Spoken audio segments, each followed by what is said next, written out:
One forbidden transmission unleashed humanity's most terrifying fury. The signal hit my console at 3:14 in the morning station time. I was already awake. I am always awake at that hour because the relay buffers on the Ardent Vigil spike with ghost noise every night around 3, and if you do not catch it fast, you spend the next 6 hours untangling corrupted data strings. It is not a glamorous job. Signals analysis on a deep space diplomatic relay station never is. Most of my colleagues back on Earth thought I had taken a punishment posting. Maybe they were right. My name is Cale Mercer. I am 31 years old. I have been stationed on the Ardent Vigil for 2 years, 4 months, and 11 days. I know the exact number because I count them, not out of misery, out of habit. When you work with signals, you count everything. The Ardent Vigil sits at the edge of compact space, which means it sits at the edge of everything that matters politically in this part of the galaxy. The Galactic Compact is an alliance of over 200 species, most of them older than human civilization by several thousand years. Humanity joined the Compact 83 years ago, after first contact with the Silhari. We were welcomed the way you welcome a neighbor's large dog into your home, cautiously, with the door left open behind you, just in case. The Compact does not hate humans. They are simply careful around us. There are old records in the Compact archives, records that predate our membership, in which the senior species described humanity using a specific phrase. The phrase translates roughly as the species that does not calculate the cost before it acts. They meant it as a warning to each other. Over the decades of peace, most of them forgot why they wrote it. That night, I was the only one in the communications room. Petty Officer Dana Cole was supposed to be on shift with me, but she had come down with something from the mess hall and was in medical. Lieutenant Harry Good was asleep in his bunk after a double shift. Commander Alan Voss, the senior human officer on the station, was in a 12-hour diplomatic briefing with Velhari Syndicate representatives about mining rights in the outer sectors. The briefing had been going on for 9 days. It would, I later learned, go on for exactly 9 more minutes after I hit transmit. The signal that came in was not in any buffer I recognized. It was not on a standard frequency. It was not on any emergency band I had been trained on. It was bleeding through on the Omega-7 channel, which I had been told about exactly once, in a single paragraph of a training document, in language so bureaucratic it barely registered. The Omega-7 band is prohibited under compact law. It penetrates all known jamming technology, all encryption fields, all signal suppression systems. It was closed by compact treaty after a species called the Drethani used it to coordinate a military campaign 3 centuries ago. The treaty is considered one of the most ironclad pieces of compact law in existence. Using it carries a minimum sentence of 30 years exile from compact space.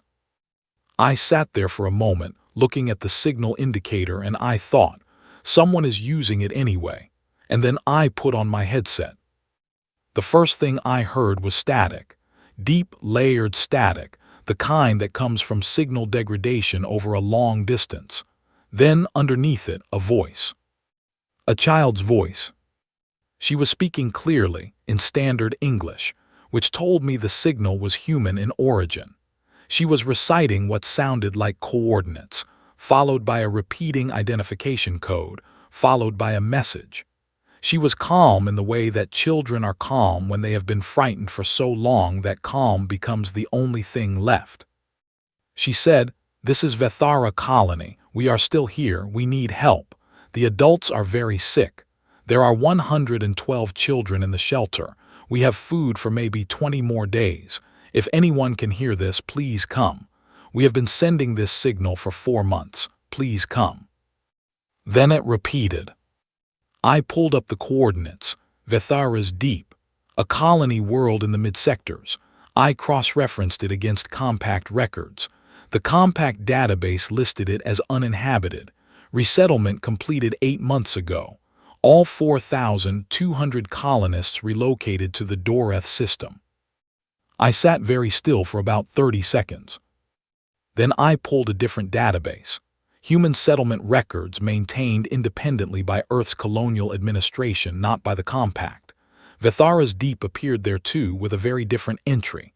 The colony was founded 11 years ago. Primary industry, agricultural development and soil research.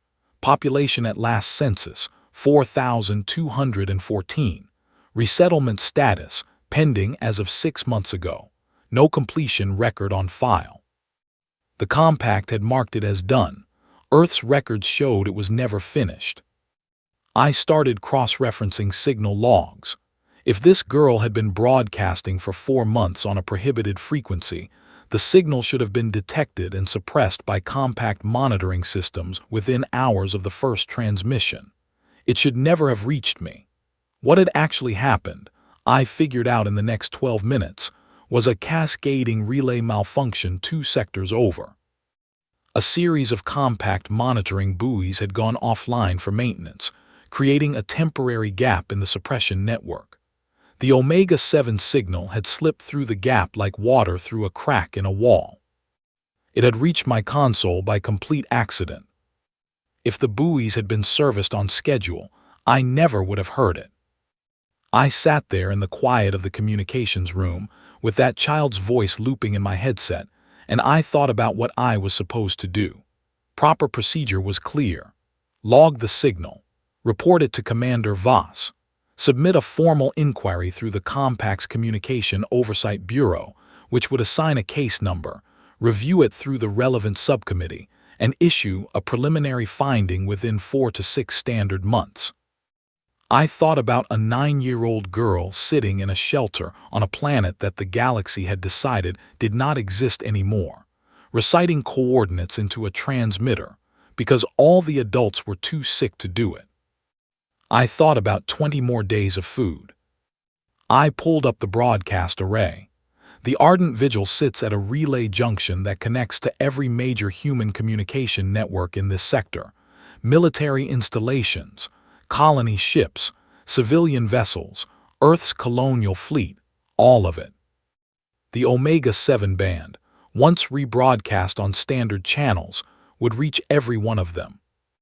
My hand was on the transmit control for a long time. I want to be honest about that. I was afraid. Not of the consequences to myself, though those were real and large. I was afraid because I knew, in some part of my brain that understood systems and signals and what happens when you change the parameters of a situation, that once I sent this, the situation would change in ways I could not predict and could not stop. The girl's voice came around again on the loop. "Please come. We have been sending this signal for 4 months. Please come." I hit transmit. The moment I hit that button, I stopped being a signals analyst. I became the reason the galaxy learned to be afraid of us again. The first response came in 6 minutes. Not from the fleet, not from any official source, from a cargo hauler called the Evening Star, registration out of Proxima Colony, currently running supply routes 3 sectors away. The captain, a man named Oliver Fenn, came over the open channel and said, "Ardent Vigil, we copied that relay. We are changing course. What is the situation on the ground?" I told him everything I knew. He acknowledged and cut the channel. That was all. 4 minutes after that, the colony transport vessel Meridian Dawn, carrying agricultural equipment to the Doreth system, diverted. Then a private survey ship. Then a Compact licensed human merchant vessel whose captain did not even ask questions. She just changed course and told me to keep the channel open. Within 40 minutes of my transmission, 11 human vessels had changed course toward Vethara's Deep. I was still at my console, watching this happen, when the communications room door opened and Commander Alan Voss walked in. He was still wearing his diplomatic briefing jacket. His face was very calm, which, with Commander Voss, usually meant the opposite of calm. He said, "Mercer, explain to me what you did." I explained. I showed him the signal. I showed him the colonial records discrepancy. I played him the girl's voice. He listened to all of it without interrupting. When I finished, he was quiet for a moment. Then he said, "You broadcast on an Omega-7 relay." "Yes, sir." "To every human channel in the sector." "Yes, sir." He looked at the vessel count on my screen. It was at 19 now. "How long ago?" 53 minutes, sir." He pulled up a chair and sat down next to me. He did not call security. He did not initiate my arrest or log a formal incident report or contact the Compact Oversight Bureau. He just sat down, looked at the screen, and said, "Let us see what happens." What happened was difficult to describe to someone who has never watched a species wake up. Within 2 hours, the vessel count was 64. Within 4 hours, it was over 100. But the numbers by themselves do not capture what was actually happening, because this was not a coordinated response. There was no fleet order, no emergency declaration from Earth's government, no admiral issuing directives. The vessels that were coming had heard the signal and made their own decisions, independently in the same direction, for the same reason. A colony transport altered course and radioed its company headquarters to report the change. The company headquarters did not order it back. Instead, they diverted 3 other ships they had in the region. A military supply runner, technically outside its patrol zone, filed a course correction with the Compact's traffic authority under the category Emergency Humanitarian Response, and continued on without waiting for the approval that would not have come. A civilian research vessel sent a message to the Human Colonial Authority on Earth. The message said, "Vethara's deep colony is alive and in distress. We are responding. Please advise Fleet Command." The Colonial Authority forwarded it to Fleet Command. Fleet Command did not issue orders. What Fleet Command did was quietly unlock the movement restrictions on 12 rapid response vessels that had been docked at the Ellison station for routine maintenance. No one said go, everyone went. I sat at my console and watched it unfold, and I felt something I do not have a good word for. It was not pride exactly. It was more like recognition, like watching something confirm what it already was. The Compact's response was slower. It took them nearly 3 hours to realize what was happening, which told me their monitoring of human channels was not as sharp as they liked to pretend.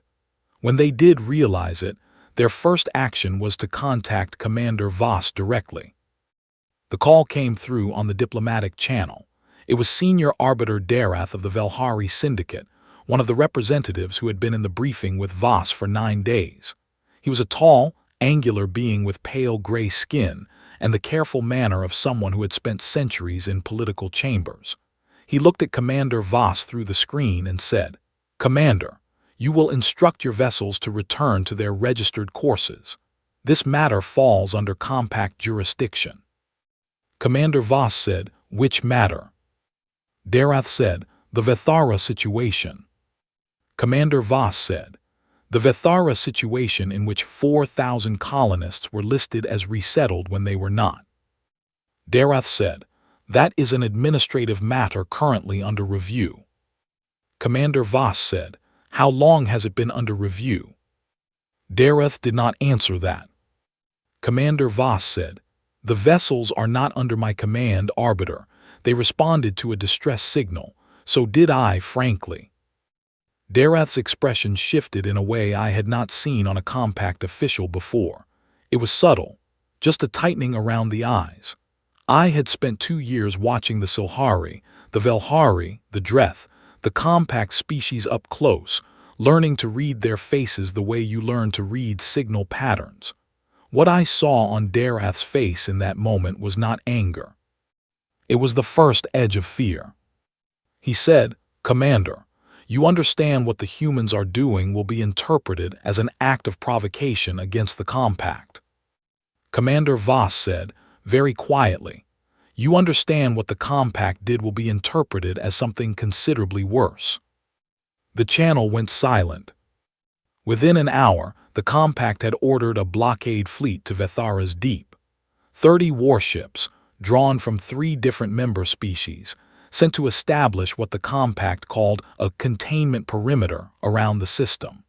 The official communication described it as a protective measure to ensure the situation was handled through proper channels. When the news of the blockade reached the incoming human vessels, I watched their response on my tracking board. Not one of them stopped. Not one changed course. The merchant ships, the colony transports, the civilian survey vessels, the unlocked military runners from Ellison Station. They all continued toward Vethara's Deep with the same steady trajectory they had been holding since the moment they heard that child's voice. By the time the compact blockade arrived at Vethara's Deep, there were 214 human vessels already in the system. I did not know Admiral Soren Vale at that point. I would come to know him well in the weeks that followed. Soren Vale was 67 years old, a Compact Wars veteran who had been retired for 8 years, living quietly on a farm on New Darwin. Someone had contacted him in the first hours after my transmission. I never found out who. I only know that within 11 hours of that transmission, Admiral Soren Vale was aboard a vessel headed to Vethara's Deep, and the vessel he was aboard had declared him its acting commander by unanimous crew vote. No orders, no rank restoration, no paperwork. They just voted. Admiral Vale's single communication to the Compact's Supreme Arbiter was transmitted 12 hours after my broadcast. It was 7 words long. Move your ships or we move them. I read it 3 times. Then I thought about how, for 80 years, the Compact had updated their assessment of humanity, how they had quietly reclassified us from unpredictable and potentially dangerous to manageable and largely cooperative, how they had built an entire political architecture around the assumption that humans had changed. They had not understood that humans had not changed. Humans had simply been given nothing to respond to. I was still thinking about that when Lieutenant Harry Good walked into the communications room in his sleep clothes, looked at my board and said, "Is that vessel count real?" "Yes," I said. He looked at it for a long moment. Then he walked to the coffee station, poured 2 cups, handed one to me and sat down. He did not ask what was going to happen next. I think he already knew. The Compact sent Elder Thesson to negotiate. This was, by any measure, a serious move. Elder Thesson of the Vreth was 140 years old and had personally mediated 39 interspecies conflicts. She had negotiated the end of the Doreth resource disputes, the Velhari border crisis, and the Silhari territorial realignment of 2187. She was considered the finest diplomatic mind in Compact history. When the Compact sent Elder Thesson, they were signaling that they understood the gravity of the situation. What they did not understand was that the gravity of the situation was already past the point where Elder Thesson could affect it. I was brought to Vethara's Deep aboard a Compact courier vessel, under a loose form of custody. The Compact wanted me contained. They wanted me charged, processed, and removed from the situation as quickly as possible. The problem they ran into was that removing me required going through the 3 human crew members of the Ardent Vigil who had quietly positioned themselves between me and the Compact security officers. No order had been given. No plan had been made. Petty Officer Dana Cole had apparently recovered from whatever had struck her down in the mess hall. Lieutenant Good had apparently finished sleeping. They both stood in the corridor outside the communications room, and when the Compact officers came to escort me, Dana Cole looked at them and said, "He is not going anywhere right now." One of the Compact officers explained the legal basis for my detention.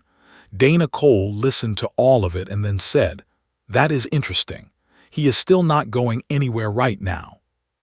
They stood there for 4 hours. Commander Voss eventually arranged a compromise in which I would accompany the Compact representatives to Vethara's Deep as a witness rather than a detainee. I do not know what that compromise cost him politically. He never told me. The system around Vethara's Deep, when we arrived, looked like nothing I had ever seen. 214 human vessels of every class and configuration, arranged with no visible order, and yet covering every approach vector into the planet with overlapping fields. The compact blockade fleet of 30 ships was still present, holding position at the outer edge of the system, looking, from my observer's seat, considerably smaller than it had probably seemed when it departed. Elder Thesson began formal negotiations with Admiral Vale in the second hour after our arrival. She was extraordinary. I will say that honestly. She opened with a full acknowledgement that the compact had failed in its administrative duties regarding the Vethara colony. She named it plainly and without deflection. She offered reparations, a formal independent inquiry with full compact cooperation, criminal accountability proceedings against the Velhari Syndicate representatives responsible for the suppression order, and the immediate dispatch of compact medical relief vessels to the planet's surface. She estimated the full resolution process, conducted properly through compact legal channels, would take 8 to 12 standard years. Admiral Vale listened to everything she said. He was a short man, stocky, with close-cropped gray hair and the kind of stillness that comes not from calm but from complete certainty. When Elder Thesson finished, he was quiet for a moment. Then he said, 72 hours. Elder Thesson said, I beg your pardon. Admiral Vale said, the people on that planet have been there for 6 months. You have 72 hours to begin their evacuation and treatment, or we will do it ourselves. Elder Thesson said, Admiral, the compact's legal framework cannot operate on that timeline. There are procedures. Admiral Vale said, 72 hours. He did not say it loudly. He did not say it with any particular emphasis. He said it the way you say a fact, the way you say the name of a planet or the distance between 2 stars. It simply was. Elder Thesson returned to the compact diplomatic vessel. She spent the next several hours attempting to persuade the Compact Council to accept the timeline. I know this because I was watching the Council's internal communication channels, which I had been quietly granted access to by Admiral Vale's intelligence officer, a young woman named Claire Hobbs who had the organized, unhurried manner of someone who had already thought 12 steps ahead of the situation. What I watched in those compact channels was a council that genuinely believed humans were applying pressure tactics. They believed the 72-hour deadline was a negotiating position. They believed it because that is how negotiations work. You state an extreme position, the other side states an extreme position, and the middle ground is where the agreement lives. This is how every species in the compact had operated for centuries. They ran the numbers. They calculated that the political cost of conceding to human demands on this timeline was greater than the political cost of waiting them out. They concluded that humans, ultimately, would not escalate a border incident over 4,000 colonists. They kept running those numbers for 51 hours. What changed their calculation was not the deadline. It was what I did at hour 43. I had been given access to the compact database as part of my witness status. Nobody had told me I could not look at classified administrative records. Nobody had thought to specify it because nobody had imagined I would find what I found. The Vethara colony was not relocated because of resource assessment. It was quarantined. 8 months before my transmission, a Velhari Syndicate mining operation in Vethara's deep had accidentally ruptured a deep soil chemical seam while drilling for compact licensed ore deposits. The rupture released a slow-moving soil toxin that contaminated the water table across 30% of the colony's growing land. The toxin produced symptoms that resembled a common respiratory illness. Within 4 months of exposure, at sufficient concentration, it was fatal. The Velhari Syndicate had commissioned an internal study. The study concluded that public disclosure of the contamination would expose the syndicate to liability claims exceeding the total value of the ore deposit. The study recommended a different course of action. The colonists' communication systems were to be gradually degraded and finally suppressed under the cover of a routine relay maintenance upgrade. The colony was to be listed as successfully resettled in compact records. The situation would, in the study's precise and bloodless language, resolve naturally within 18 to 24 months. The Velhari Syndicate had submitted this plan to 3 compact arbiters for sign-off. All 3 had approved it. I found the approval documents. I found the internal study. I found the communication logs showing the deliberate suppression of the colony's signal systems over a period of 3 months. I found the medical assessment that had been sealed under a compact security classification. I broadcast all of it. Not to the human fleet, to every open channel in the galaxy. The compact channel I had been watching went very quiet for about 2 minutes after I sent the files. Then it erupted in a way that took me several minutes to fully process. Not with anger at the Velhari Syndicate, not initially. With alarm at what the disclosure meant politically. Species who had trusted the compact's administrative integrity were suddenly looking at documentation that showed 3 sitting arbiters had signed off on leaving 4,000 human colonists to quietly disappear. Elder Thesson came back to the negotiating channel 6 hours later. She looked, for the first time, like someone who was not entirely in control of her situation. She said, "Admiral Vale, I must inform you that what your signals officer has done has created an extremely serious." Admiral Vale said, "How many hours left?" Elder Thesson said, 17. Admiral Vale said, "Then we have 17 hours to talk." I was watching the compact's external sensor feeds during those 17 hours. What I saw was human engineering crews, deployed from 4 of the larger vessels, constructing something in open space near the outer edge of the planet's orbital path. It was a modular framework, the kind used for rapid planetary surface access operations. They were not threatening to build it. They were not using it as a bargaining chip or a demonstration. They were simply building it, methodically and without drama, because the timeline said it might be needed, and the crew had decided that if it was going to be needed, they wanted it ready. Elder Thesson's delegation watched the construction on their sensor feeds for 11 hours. I watched them watching it.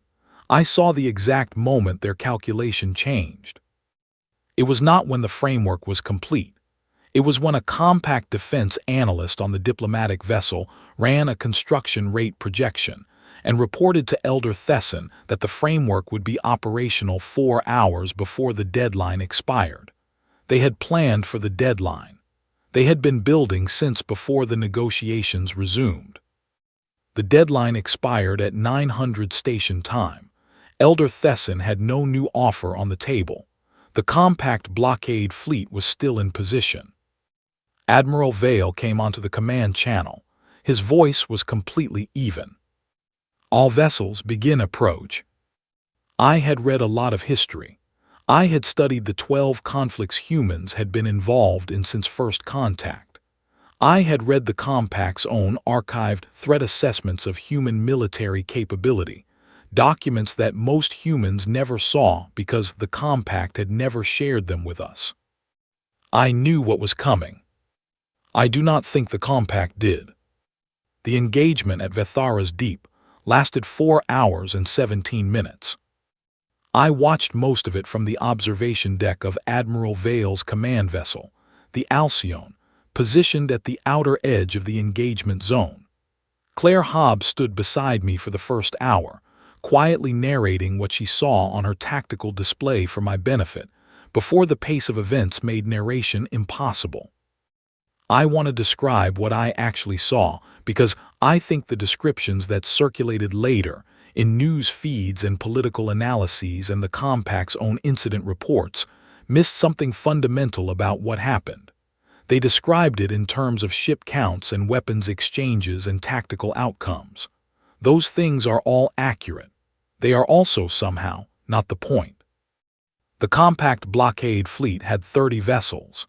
They were drawn from 3 different member species, each with its own command structure, its own communication protocols, and its own chain of authorization for engagement decisions. They were a coalition, which is a word that means, among other things, that before anyone fires, someone has to ask someone else for permission, and that someone has to ask someone above them, and the chain runs up and up until it reaches a body that can authorize the use of force, and that body is committees. The human fleet did not have that problem, not because they had a perfect command structure, though Admiral Vale's control of the situation was precise, but because every captain in that system already knew what they were doing and why. They did not need permission for the obvious.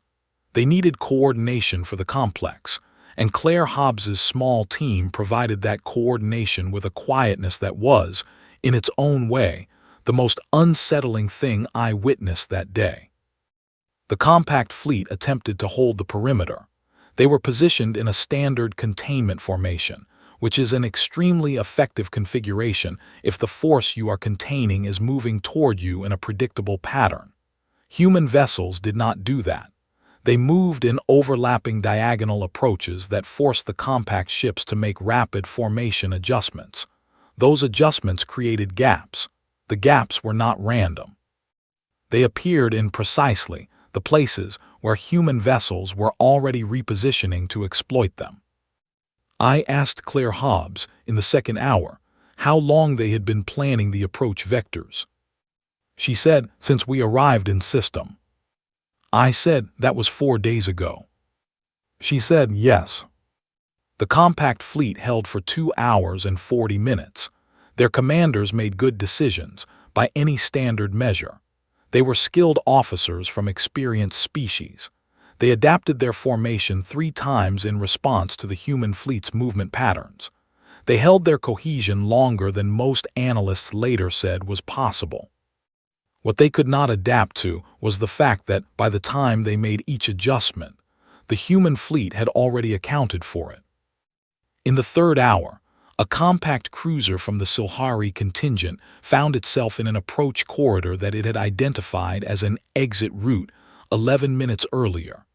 The corridor had been open when the Silhari commander marked it. By the time the vessel moved toward it, 4 human ships had taken up positions covering every angle of approach to that corridor, not because anyone had seen the Silhari commander make the decision, but because the human positioning predicted what a rational commander in that situation would do. The Silhari commander later told the Compact Inquiry Board, "They were not responding to our decisions. They had already planned for them." In the 4th hour, the compact blockade fleet began a coordinated withdrawal. It was not a rout. It was an organized disengagement executed with discipline. 11 compact vessels sustained significant damage. 6 were disabled and required recovery operations by their allied ships. None were destroyed. This was not an accident. It was the result of specific orders from Admiral Vale, transmitted to the fleet at the start of the engagement. We are here for the people on the planet. We are not here for this fleet. The withdrawal was completed at 1:17 past the 4-hour mark. The last compact ship cleared the inner system at 4:17. The human fleet did not pursue. The moment the withdrawal was confirmed, something remarkable happened. From my position on the observation deck, I watched the shape of the fleet change. Vessels that had been in combat formation began moving toward the planet, not some of them, all of them, in a smooth redistribution that had the quality of water finding a new level. The combat was over, the rescue was beginning, and the transition between them took 40 minutes. I was on the second shuttle down to the surface. The first shuttle carried medical personnel and equipment from the colony's ship Morgan's Light, which had been carrying a full hospital module for a resettlement operation it had been diverted from. The module was deployed in the colony's central square within 2 hours of the shuttle landing. By the time I reached the surface, the colony's streets smelled of the field antiseptics that doctors use when they are setting up fast. The colony of Vethara's Deep was, in some ways, not what I had imagined from the signal. The structures were intact. The people had maintained their homes, their gardens, their community spaces, with the stubborn, ordinary dignity of people who intend to keep living and behave accordingly. What was wrong was quieter than ruin. It was in the pallor of the adults I passed, the way they moved slowly, the way they stopped and held onto walls in moments of dizziness. The toxin in the water worked gradually. Over 6 months it had weakened them without yet taking them. It had been, the Velhari Syndicate's internal study noted, designed to look like natural illness. I found the communications array at the center of the colony, in a low building that had once been the community planning office. It was not sophisticated equipment. It was a standard emergency transmitter, the kind that comes in every colonial resettlement kit, with a hand-printed operating guide taped to the side of the housing. Someone had modified the frequency controls with what appeared to be a piece of wire and a great deal of careful patience. Sitting beside the transmitter, cross-legged on the floor, was a girl of about 9 years old. She had dark hair cut practically short, and the kind of calm face that has run out of tears not because there is nothing left to feel, but because crying takes energy and energy has to be managed. She looked up at me when I came in. I said, "Are you Saya?" She said, "Yes." I said, "My name is Kale. I heard your signal." She looked at me for a moment, then she said, "Did it work?" I could not speak for a few seconds. I looked at this child who had spent 4 months sitting beside a transmitter, reciting coordinates into the void, believing that someone would hear her even when every reasonable calculation said the signal was going nowhere. I said, "Yes, it worked." She nodded as if this confirmed something she had already decided. Then she said, "There are 112 of us in the shelters. The adults are very sick. They need doctors." I said, "The doctors are already here." She stood up then, just stood up, straightened her clothes and said, "I should show them where everyone is." And she walked out of the communications room and began leading me toward the shelters, explaining in a clear, organized voice exactly how many people were in each location, what their conditions were, and what supplies they had used in the last week. She had been keeping records, careful, detailed records, written in a small notebook she pulled from her jacket pocket. I followed her through the colony, watching the doctors and medics fan out to the locations she identified, watching the adults emerge from the shelters with the tentative relief of people who had stopped believing in the possibility of rescue and were now recalibrating. I thought about the Compact Council running their numbers. I thought about the precise political calculation that had concluded 4,000 lives were not worth a diplomatic incident. I thought about 214 ships that came with no orders. Around me, on the plain of Vethara's deep, under a pale orange sky, humanity was doing what it had always done when the calculation said the cost was too high.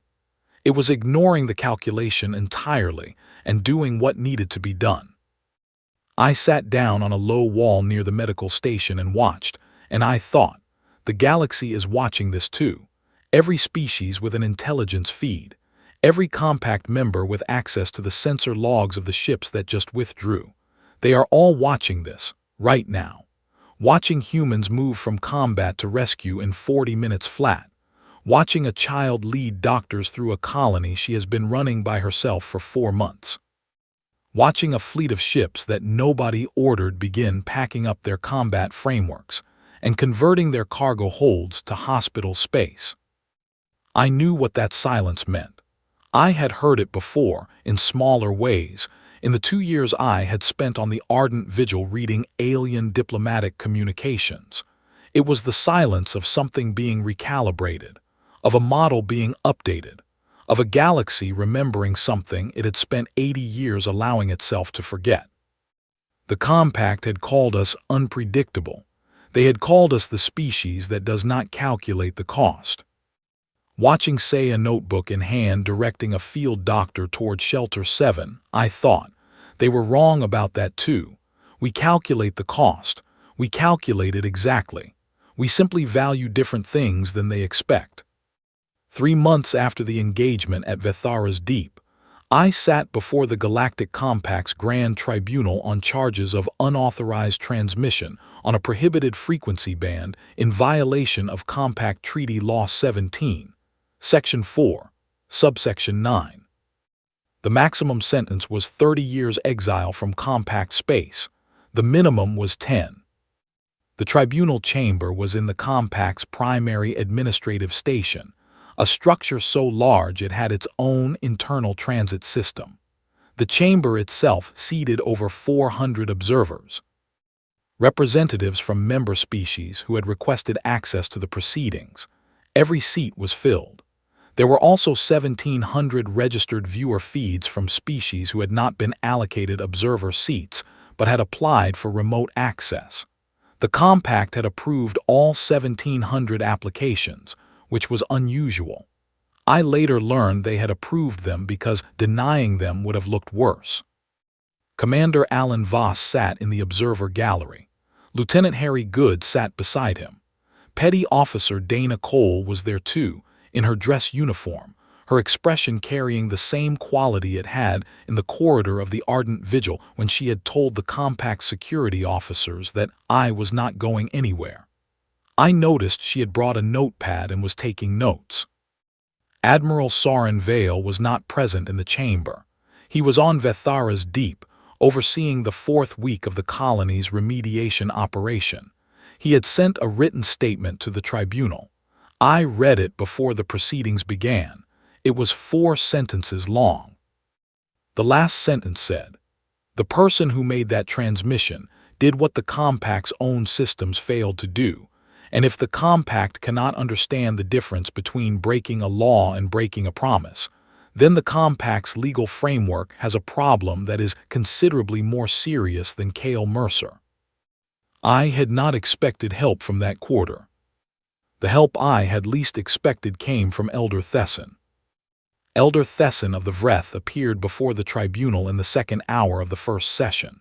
She had not been called as a witness by either side.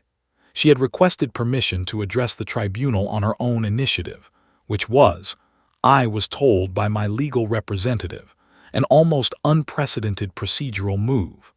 The tribunal had granted it after a brief private session whose duration suggested it had not been an easy decision. Elder Thesson stood before the tribunal and spoke for 40 minutes. She was precise and unhurried and said everything that needed to be said without a single wasted word. She described the Compact's administrative failure at Vethara's Deep. She described the Velhari Syndicate's deliberate suppression of the colony's communications. She named the 3 arbiters who had approved the suppression order, all 3 of whom had by that point resigned their positions pending investigation. She described the role my transmission had played in bringing the colony's situation to light, and in catalyzing the response that saved 4,214 lives. Then she said something that I have thought about many times since.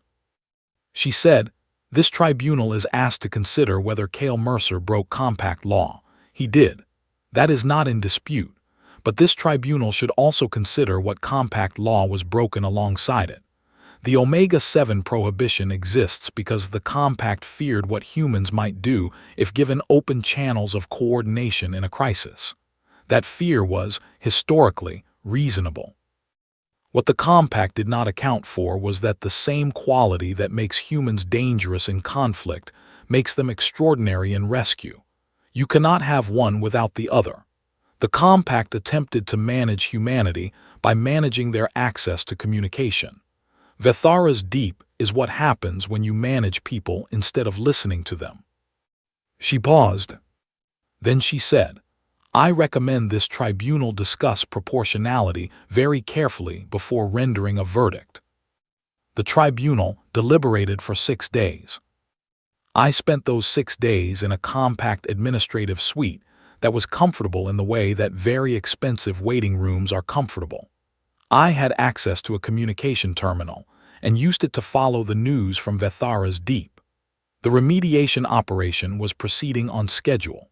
The Velhari Syndicate's ore extraction licenses across 12 systems had been suspended pending the completion of the criminal accountability inquiry. 7 compact administrative officials had been referred for formal charges. The 3 arbiters who had signed the suppression order were facing proceedings in 3 separate compact legal systems simultaneously. The 14 member species who had opened independent investigations into their compact delegations were, as far as I could tell, finding things that had nothing to do with Vethara's deep and everything to do with having finally decided to look. The disclosure of the Velhari files had produced a kind of institutional audit that the compact had not experienced in several decades. The results were uncomfortable for a great many officials in a great many offices. The compact was not collapsing. I want to be clear about that. It was, in its way, doing what institutions do when confronted with evidence of their own failures. It was generating paperwork at an enormous rate while simultaneously insisting that the paperwork meant everything was being handled. But underneath the paperwork, something was changing. The political architecture built on the assumption that humanity was manageable was quietly being dismantled and rebuilt without anyone formally acknowledging that was what was happening.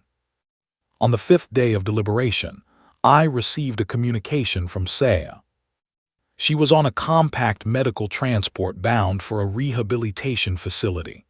Her message was written in the direct, undecorated style of someone who has not yet learned to decorate their writing with pleasantries. It said, "Kale, my mother is getting better. The doctors say the treatment is working. She will be completely recovered in 4 months.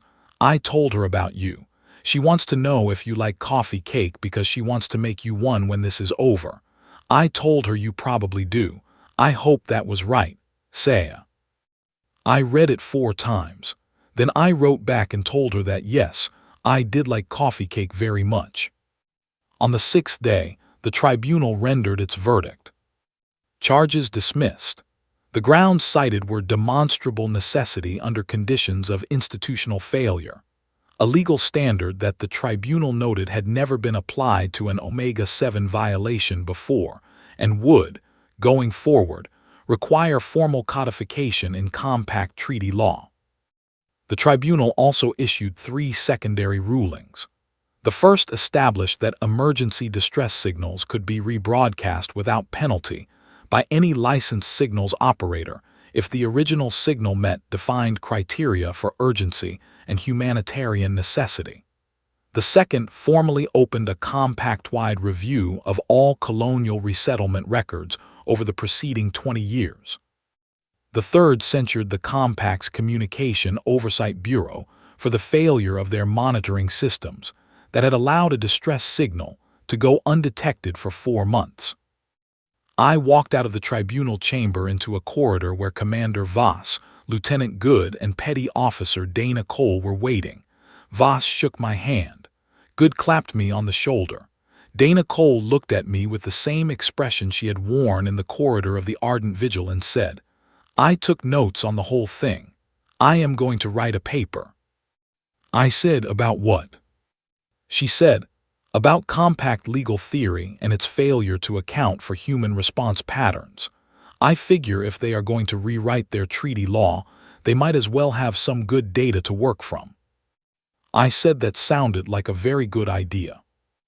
I went back to Vethara's Deep, not to the Ardent Vigil, which had been decommissioned after the diplomatic crisis rendered its position politically inconvenient, just to the colony itself, which was, by the time I arrived, 4 months into its rebuilding and beginning to look like the place it had been before the crisis, and also somehow different.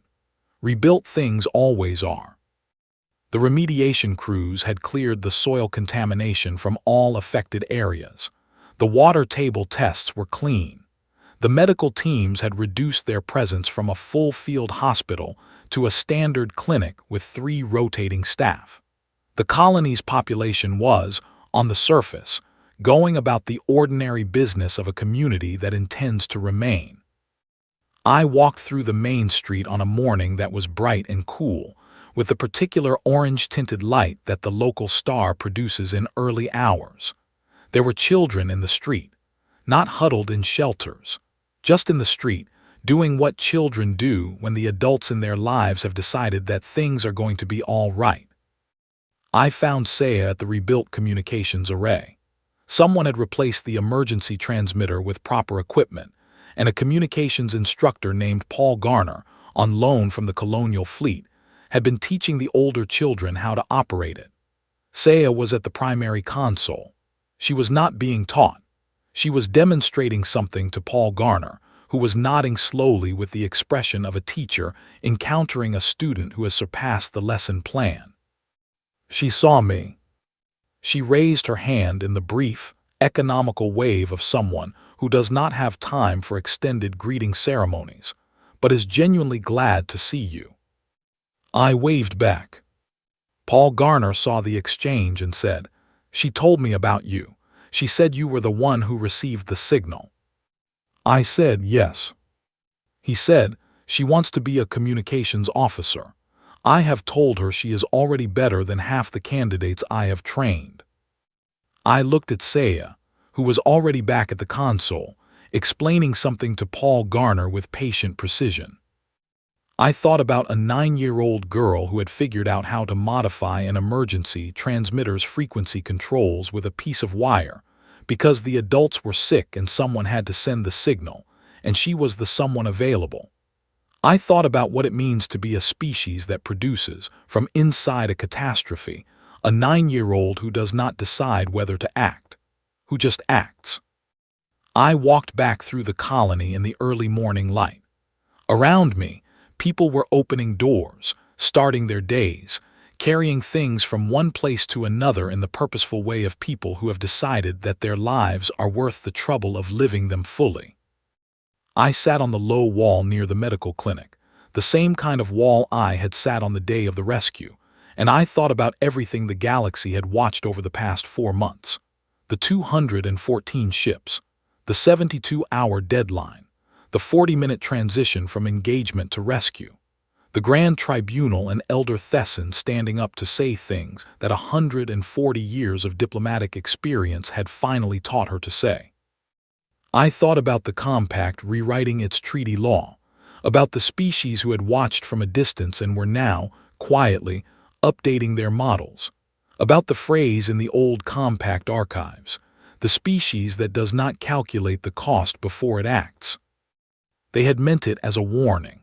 I had always understood it as one, but sitting on that wall in the orange morning light of Vethara's deep, I thought that maybe it was something else too.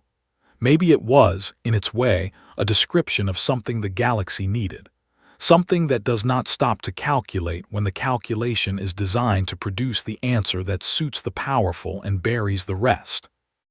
The galaxy had spent 80 years forgetting what we are. It had taken one transmission, one child's voice, and 72 hours to remind them. I do not know if that makes me proud or frightened. Most days, when I think about the 214 ships that came with no orders, and the admiral who said 7 words and meant every one of them, and the girl who taught herself to reach through a forbidden frequency and find the one person listening at 3 in the morning, I think it makes me both. Proud of what we are, frightened of what that means we might have to be. But mostly, on the good days, I think about Sayer at that console, explaining things to a trained communications instructor as if the frequency charts are obvious, as if the signal modifications are simple, as if the idea that someone will listen is not a hope but a certainty. And I think we did not forget, not really. We were just waiting for a reason to remember.